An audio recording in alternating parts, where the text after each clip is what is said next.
Training ఇచ్చారన్నమాట ఇవన్నీ చేయడం అనేటువంటి. మధ్యలో మళ్ళీ మా రావు గారు అది గుర్తొచ్చింది. తాతగారు గుర్తొచ్చారు. తాతగారిని కంచి తీసుకెళ్ళమన్నారు మాస్టర్ గారు. అప్పుడు కంచి నాకు మాస్టర్ గారితో ఎప్పుడు ట్రావెల్ చేసినా సరే మామూలుగా అలవాటు ఏంటంటే ట్రైన్లో మాస్టర్ గారు పడుకున్న తర్వాత పడుకోవటం, మాస్టర్ గారు లేచే ముందు లేవటం అలవాటు. మామూలుగా హోటల్లో పడుకున్నా ఆయన 2 పడుకుంటే 2:30 పడుకునేవాడిని. మాస్టర్ గారు ఈ టైంకి లేస్తారంటే లేచి మాస్టర్ గారు నీళ్లు పెట్టి ఆయన బట్టలు పెట్టి బ్రష్ అన్ని రెడీ చేయడం మొదటి నుంచి అలవాటు. మాస్టర్ గారితో అటాగా అయింది.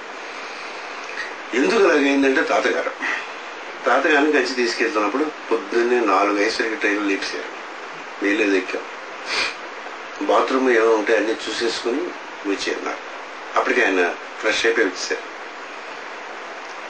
ఫ్రెష్ అయిపోతే వచ్చేస్తే గబగబా స్నానం 4 గంటలకు ఆయన రెడీ అయ్యారు. 4 గంటలకు నన్ను లేపారు. అంటే తాతగారితో చాలా సాన్నిహిత్యం నాకు. మాస్టర్ గారి కంటే ముందు ట్రైనింగ్ అంతా తాతగారితోనే అయింది. అయిపోయిన తర్వాత తాతగారు మనం లేటుగా లేస్తే వాళ్ళంతా అడ్డుపడతారా అని ఎవరు అడిగాడు పక్క నుంచి. కాదు, మనం వాళ్ళకి అడ్డుపడతాం. మనం లేటుగా లేవటం వల్ల లేటుగా లేచేటటువంటి వాళ్ళు బాత్రూమ్లకి బయటికి వెళ్తారు కదా, మనం అందులో ఉన్నాం అనుకో, మనం వాళ్ళకి అడ్డు అవుతాం అని అంటారు. అంటే మహాత్ముల జీవితంలో వాళ్ళు ఆలోచించే విధానం, మనం ఆలోచించే విధానం, అది తాతగారు. అంటే తాతగారు ట్రైనింగ్ అంటే మాస్టర్ గారు ఇంకా సులభం. మాస్టర్ గారు నీతిట్లు తిన్న తర్వాత రాత్రి సెకండ్ షో సినిమాకి తీసుకెళ్ళిపోయారు. తాతగారు ట్రైనింగ్ అలాంటి చోట మాస్టర్ గారు ట్రైనింగ్ అయ్యారంటే, ఈయన అక్కడ పెరిగారంటే ఎంత ట్రైనింగ్ ఇచ్చి ఉంటారో చూసుకోండి. అంటే వాళ్ళు యాటిట్యూడ్ డిఫరెంట్ గా ఉంటుంది, వాల్యూస్ డిఫరెంట్ గా ఉంటాయి. ఇంకొకడికి మనం అడ్డు రాకూడదు. కూర్చున్న చోట కూడా, నడుస్తున్నప్పుడు కూడా, మాట మాట్లాడుతున్నప్పుడు కూడా వాళ్ళకి మనం ఒదిగి ఉండాలి. ఏనాడు ఎప్పుడు ఎవరికి భయపడవలసిన అవసరం లేదు. నేను పిల్లలకి అదే ఫస్ట్ సమ్మర్ క్లాస్ లో మొదలు పెట్టేటప్పుడు అదే చెప్తాను పిల్లలకి. ధైర్యం ముందుగా కాలం మేము చాలా మా అమ్మగారు భయపడిపోతుంది, వారు వీడు ఏదో రోజు పోతాడనేసి.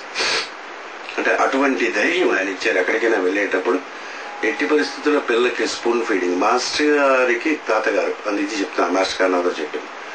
మాస్టర్ గారు బెనారస్ మెట్రిక్ అయిపోయిన తర్వాత ఆయన జాయిన్ అయితే ఏమిటి చదువుదాం అనుకున్నా, ఆయన మాస్టర్ ఇష్టం అప్లికేషన్ తెచ్చుకోవాలి. పిల్లలకి మనం కోచింగ్ పెట్టి వాడికి వెళ్ళి అక్కడ ఫీజు కట్టి ఇట్లా వచ్చేటట్టు తల్లిదండ్రులు ఉంటారు. ఇక్కడ ఆ ట్రైనింగ్ పేరు 7 ఏళ్ళకే వీడిని అప్పుడే ఎక్కడ పంపించేస్తే ఎక్కడ తగ్గిపోతాడేమో. 16 ఏళ్ళు సోంబేరి అయిన తర్వాత వాడికి ఫుల్ స్పూన్ ఉండేది కాదు. మాస్టర్ గారు కానీ తాతగారు కానీ, తాతగారు ట్రైనింగ్ ట్రమండస్. ఆ ట్రైనింగ్ మాస్టర్ గారు మా మీద ఇంపోజ్ చేశారు. ఏదైనా పని అంటే ఎక్కడికైనా వెళ్ళి ధైర్యంగా చేయటం. ఒకటే చెప్పారు తాతగారు, ఏమిటి అన్నిటికంటే భయపడవలసింది సావు, అంతకన్నా భయపడవలసింది. సావు వచ్చిన తర్వాత నీకు ఎలాగ తెలియదు, పోయిన తర్వాత నీకు ఎలాగో తెలియదు కదా, ఎందుకు భయపడిపోవడం. ఎలాంటి వారు తాతగారు అంటే ఒకసారి భోజనం చేస్తుండగా చిన్న ఈ మాత్రం తేలు లోపలికి వెళ్ళిపోయాడు. రాత్రి చీకట్లో తింటుంటే ఇలా పట్టుకున్నా దాన్ని ఇంటెస్టైన్లో అది కదులుతున్నా, మట్టికిటింగ్ అని కొడుతున్నా, లోపల పట్టుకుని అలా నైట్ తెంపేసేది. ఇంత కండలు ఉండేది. ఇంకా మా చిన్నప్పుడు అయితే అదే తలడా కింద పడుకునేవారు తాతగారు.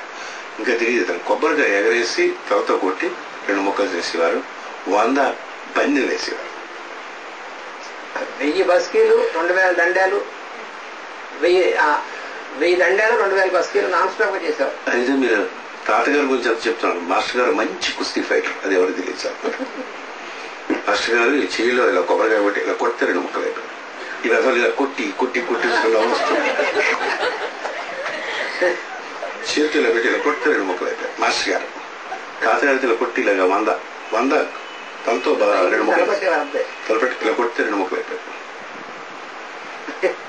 స్పిరిచువలిజం ఉంటుంది. మేము చాలా స్పిరిచువల్ అండి, చాలా సుకుమారంగా ఉంటామంటే వాళ్ళు ఇచ్చినటువంటి పెద్దలు ఇచ్చే ట్రైనింగ్ తాతగారికి 2-3 ఇన్సిడెంట్లు అండి.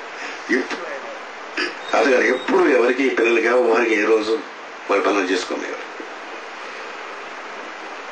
మాస్టర్ గారు వండర్ఫుల్ కుక్. మద్రాస్ మాస్టర్ గారు ఉండేటప్పుడు వచ్చినప్పుడు ఏదో కొత్తిమీర కారం వేసి వంకాయ కూర వండాను. ఆయనకి ఏదో ఇష్టం ఏదో పచ్చడి అది చేశాను. అక్కడ తమిళ్ సాంబార్ చేశాను, చాలా బాగా చేశాను అనుకున్నా. ఈ సాంబార్లో ఏదో కన్ఫ్యూజన్ ఉంది అంటే బాగులేదు అన్నారు. కన్ఫ్యూజన్, రేపు మాత్రం సాంబార్ నువ్వు చేయకు, నేను పులుసు చేస్తాను. ముక్కలు పులుసు నెక్స్ట్ డే, మిగతా కూర నువ్వు చేయి, బాగానే చేశావు. అన్నం పెట్టుకొని పులుసు అని ఆ రోజు మాస్టర్ గారు వండినటువంటి పులుసు నేను ఈ రోజుకి నాకు ఇంకా ఆ రుచి గుర్తుంటుంది. అంటే అది దాంట్లో వెలుగు ఉంటుందో, మాస్టర్ గారు ఏమైనా ప్రేమ పెట్టి చేశారో, ఏమిటి చేశారో అంత వండర్ఫుల్. వీళ్ళందరికీ బాగా వంటొచ్చు. నేను మా అబ్బాయికి నేర్పాను. నేను వంట రానేటువంటి వాడు పనికిరాడు. ఇందాక ఐలన్ రావు గారు చెప్పారు, వంట అనేది బేసిక్ గా స్పిరిచువలిజంకి ఇంపార్టెంట్. కారం ఎక్కువైపోయినా పాడిపోతుంది, ఉప్పు ఎక్కువైపోయినా పాడిపోతుంది. మాస్టర్ గారు చెప్పారు పడేపోతుంది. మాట తూలినా పడైపోతుంది, బిహేవియర్ తూలినా పడైపోతుంది. అవతల వాడిని హర్ట్ చేసేయడం బిహేవ్ చేసినా మొత్తం జీవితం పడైపోతుంది. వంట ఎలాగైతే పడిపోతుందో మీ వాక్కు ఇవన్నీ కూడా అలా పాడైపోతాయని తాతగట్టండి. మన వల్ల ఇంకోటి గడు రాకూడదు. మనం ఏమనుకుంటాం అంటే పొద్దున్నే బాత్రూమ్కి వెళ్తే వాళ్ళంతా అడ్డు వస్తారని కాదు, మన అడ్డు రాకూడదు. కొంచెం ఆలోచించి చూడండి, వాళ్ళు ఎంత మహాత్మలో తెలుస్తుంది ఒకసారి. పాయింట్ ఆఫ్ అట్లా యాంగిల్ పూర్తిగా ఆపోజిట్ యాంగిల్ ఉంటుంది. అంటే మనకు ఆపోజిట్ అనుకుంటాం, అది అట్లా ఉండవలసింది అది